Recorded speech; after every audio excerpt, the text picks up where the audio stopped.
Hello మా bros, ఈరోజు మనం డిస్కస్ చేయబోయే movie the GOAT. Yes, the greatest of all time. Directed by Venkat Prabhu and casted by Vijay Thalapathy garu. ఈ particular సినిమాకు నాకు ఒక విడుదలైన అనుబంధం భయ్యా. I have to tell it now. కాంపతీస్ మీరు చేశారని చెప్తారా ఏంటి?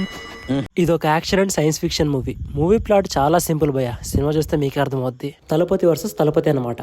ముందుగా ఈ సినిమాలో హైలైట్స్ మాట్లాడుకో. నాకైతే తలపతి టైటిల్ కార్డ్ యానిమేషన్ అయితే బాగా నచ్చింది భయ్యా. ఇంకొకటి ఇంటర్వెల్ బ్యాంగ్, అలాగే ఇంకా క్లైమాక్స్ యాక్షన్ సీక్వెన్స్ అయితే నాకు బాగా నచ్చింది. స్టార్టింగ్ లో ఒక ఫైట్ ఉంటుంది, అది బాగుంటుంది. తర్వాత క్లైమాక్స్ ఫైట్, అది కూడా బాగుంటుంది. ఇంకా లో లైట్ విషయానికి వచ్చేస్తే భయ్యా, సినిమా అంతా లో లైటే భయ్యా.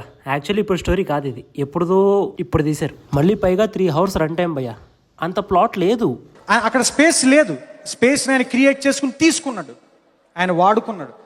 క్లైమాక్స్ అయిపోయిన తర్వాత పోస్ట్ క్రియేట్ సీన్ ఒకటి ఉంటుంది. ఆ సీన్ అందరికి ఎలా అనిపించుంటుందంటే,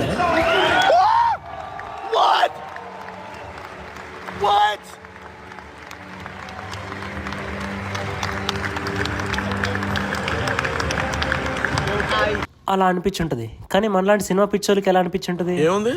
ఎక్స్పెక్టెడ్ థింగ్ ఇన్ ఎక్స్పెక్టెడ్ వే అనిపించింది నాకైతే.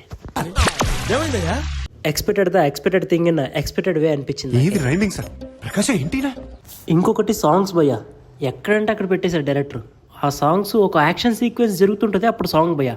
సాంగ్స్ అని ఇరిటేషన్ తెప్పేసాయి అనుకోండి. తలపతి ఫ్యాన్స్కి అయితే ఇది బాగా నచ్చుతుంది, ఎందుకంటే ఆ తలపతి లుక్స్ కానీ తలపతికి బీజిఎం కానీ బాగుపడింది దీంట్లో.